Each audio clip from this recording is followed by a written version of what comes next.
सुबह सपा के अध्यक्ष और योगी सरकार में मंत्री ओम प्रकाश राजभर एक बड़े माहौल के तहत उत्तर प्रदेश में अपनी स्थिति को मजबूत करते हुए दिखाई पड़ रहे हैं, क्योंकि जिस तरह से उनकी पार्टी ने उन्होंने एक बड़ा कह सकते हैं कि उठापटक राजनीति में किया है उत्तर प्रदेश की, उसको देखकर हर कोई हैरान दिखाई पड़ता है। दरअसल सपा और बसपा के तकरीबन 50 से ज्यादा कह सकते हैं नेता इस समय सपा और बसपा का साथ छोड़कर सुबह सपा के अंदर शामिल हो चुके हैं। ओपी राजभर ने बकायदा उनको पार्टी की सदस्यता दी है और यहाँ पर महत्वपूर्ण बात यह हो जाती है कि क्या 2027 चुनाव से पहले कोई बड़ा फेरबदल, कोई बड़ा पॉलिटिकल उठापटक उत्तर प्रदेश में होता हुआ दिखाई पड़ेगा। कम से कम ओपी राजभर का जो ये कदम है उससे तो ये साबित होता हुआ दिखाई पड़ता है। और यहाँ पर ओपी राजभर न सिर्फ इन तमाम जो नेता हैं उनको अपनी पार्टी में उन्होंने शामिल किया है, बल्कि अखिलेश यादव के ऊपर उन्होंने जोरदार प्रहार करते हुए कहा है कि ना खाता ना बही,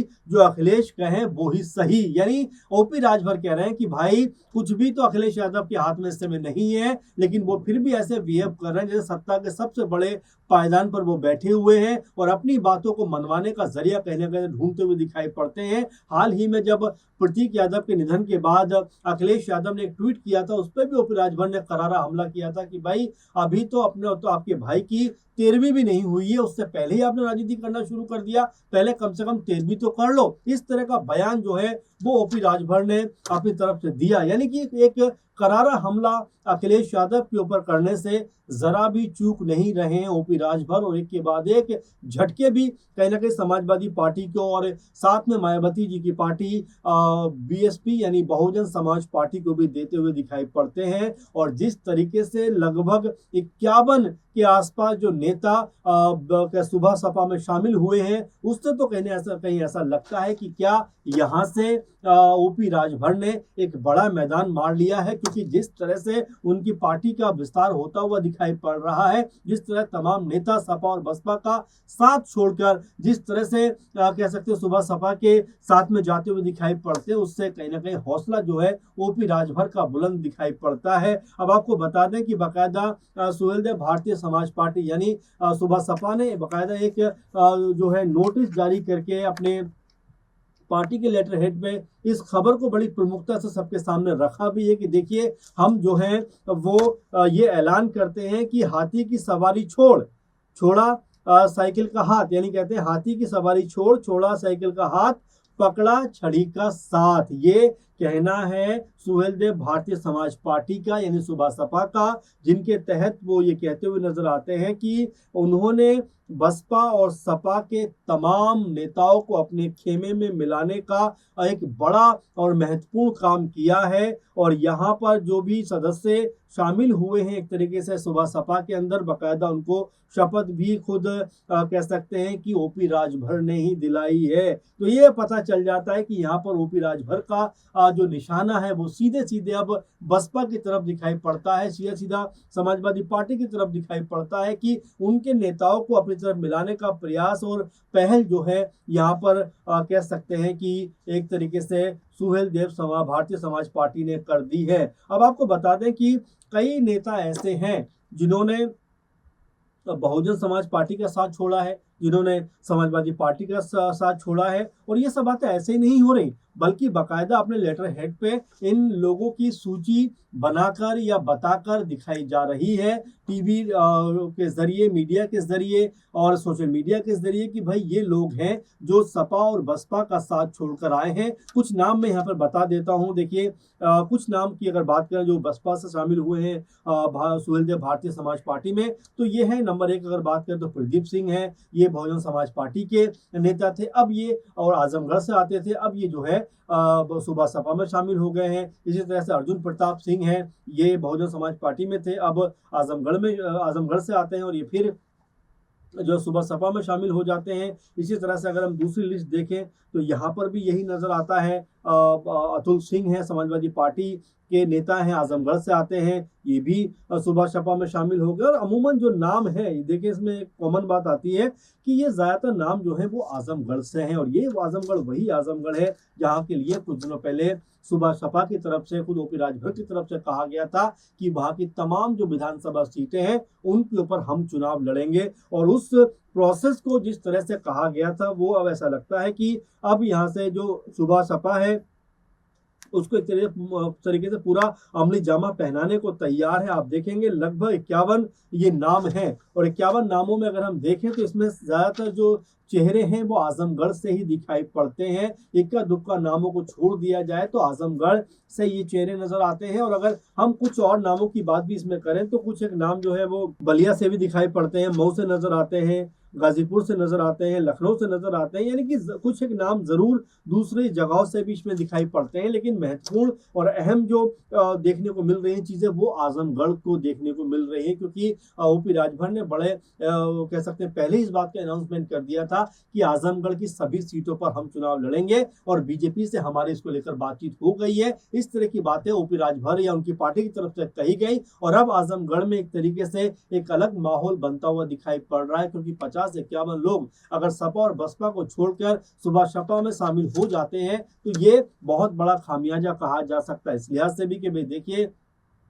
आने वाले कुछ महीनों के अंदर उत्तर प्रदेश में राजनीतिक माहौल जो है वो पूरी तरह से उसका पारा जो है वो हाई होता हुआ दिखाई पड़ेगा, क्योंकि 8-9 महीने रह गए जब उत्तर प्रदेश में चुनाव होना है। तो ऐसे में अभी से ओपी राजभर अपनी रणनीति पे काम करते हुए दिखाई पड़ते हैं, अपने आप को मजबूत करते हुए नजर आते हैं और वैसे भी वो राजभर समुदाय को अपना सबसे बड़ा वोट बैंक मानते हैं। इसके अलावा जो पिछड़े हैं, दलित हैं और किसी भी तरह से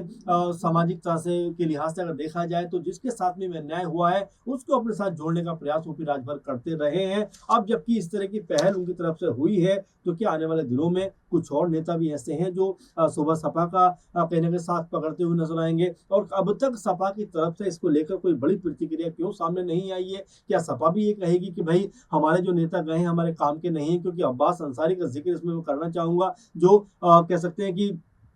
ओपी राजभर के विधायक हैं, लेकिन जिस तरीके से उनका जो नजर आता है रुझान वो सपा की तरफ नजर आता है। मऊ जो उनका विधानसभा क्षेत्र है, 1-2 दिन पहले वहां पहुंचते हैं और बजाय अपने पार्टी के दफ्तर यानी कि सुबह सपा के दफ्तर जाने की बजाय वो समाजवादी पार्टी के दफ्तर पहुंच जाते हैं। उसके बाद बड़ा हंगामा हो जाता है कि क्या यहाँ से अब्बास अंसारी सपा में शामिल होने वाले हैं। ओपी राजभर तक ये खबर पहुंचती है। ओपी राजभर से जब प्रतिक्रिया मांगी जाती है तो कहते हैं कि भाई अब्बास अंसारी के आने या ना आने से हमें कोई फर्क नहीं पड़ता। वैसे भी वो सपा के ही विधायक थे और सपा ने जो 17-18 में सीटें दी थी उसमें 10 से 12 जो नाम थे वो सपा के ही थे। तो ऐसे में क्या यहाँ से अब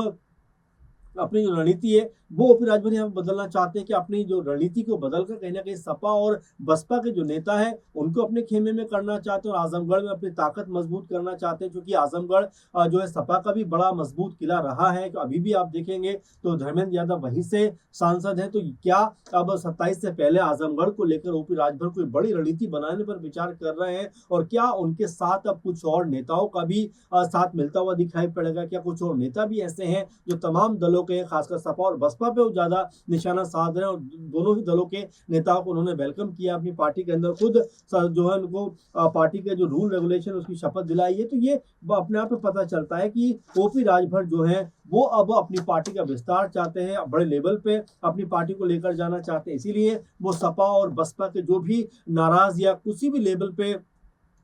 छूटे हुए चेहरे हैं, कह सकते हैं दरकिनार किए हुए चेहरे, उन तक पहुंचना चाहते हैं और तुरंत जो है वो अपनी पार्टी को मजबूत करना चाहते हैं। और यही वजह है कि जो यहाँ तमाम पार्टियों के नेताओं को जिस तरह शामिल किया गया है उनको लेकर बहुत ज़्यादा उत्साहित दिखाई पड़ते हैं। ओपी राजभर तमाम तरह से प्रेस कॉन्फ्रेंस करके कह सकते हैं कि अपनी बड़ाई करते हुए नजर आ रहे हैं कि बड़ी संख्या में लोग अब जो सुबह सपा से जुड़ना चाहते हैं, उनके साथ आना चाहते हैं और आने वाले समय में पार्टी और मजबूत हो जाएगी, अधिक से अधिक मजबूती के साथ जन जन की आवाज बनेगी। इस तरह की बातें जो है वो कह सकते हैं कि लेटर हेड पे लिखकर बाकायदा बताई गई हैं सुहेलदेव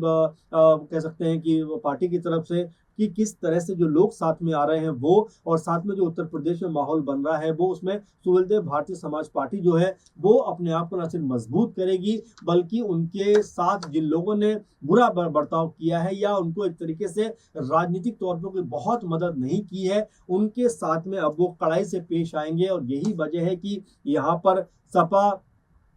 के साथ हो या बसपा के साथ हो, दोनों ही पार्टियों के नेताओं को अपनी पार्टी में मिलाने का काम यहाँ पर करते हुए दिखाई पड़ रहे ओपी राजभर। अब क्या आने वाले दिनों में कुछ और चेहरे भी ओपी राजभर की तरफ जाएंगे और क्या अब पलटवार सपा और बसपा की तरफ से भी होता हुआ दिखाई पड़ेगा? जैसे मैंने बताया कि अब्बास अंसारी का नाम पहले ही चल रहा है कि वो सपा में शामिल हो सकते हैं, तो क्या ये और भी देखने को मिलेगा? तो फिलहाल अभी राजनीति की कह सकते हैं उत्तर प्रदेश में ये चुनाव से पहले बड़ी शुरुआत है, जहां पर आपस में अब कह सकते हैं नेताओं का आना जाना शुरू हो गया और यहाँ पर अपने अपने आप को मजबूत करने का सिलसिला जो है वो शुरू कर दिया। अब आप इसको लेकर क्या सोचते हैं कि क्या वाकई में आने वाले दिनों में सपा कोई बड़ा कारनामा यहाँ पर करती हुई दिखाई पड़ेगी? और ओपी राजभर ने जिस तरह से एक झटके में 50-51 चेहरे जो सपा और बसपा दोनों के हैं उनको अपने साथ मिलाया है, तो क्या इसको लेकर बहन जी मायावती भी कोई बड़ा रुख इख्तियार करती हुई नजर आएंगी? तो फिलहाल अभी राजनीति बड़ी गर्मा गर्म होती हुई दिखाई पड़ रही है उत्तर प्रदेश की। एक तरीके से बड़ा गर्म माहौल नजर आता है। अब आने वाले समय के हिसाब से क्या बाकी पार्टियां भी कह सकते हैं नेताओं को अपनी तरफ खींचती हुई दिखाई पड़ेंगी? ये तमाम सारे सवाल हैं जो आने वाले दिनों में कहीं ना कहीं मीडिया की सुर्खियां बनते हुए दिखाई पड़ेंगे। अब इसको लेकर आप क्या सोचते हैं जरूर कमेंट करिए। फिलहाल के प्रोग्राम में बस इतना ही। आप लगातार बने रहें। धन्यवाद।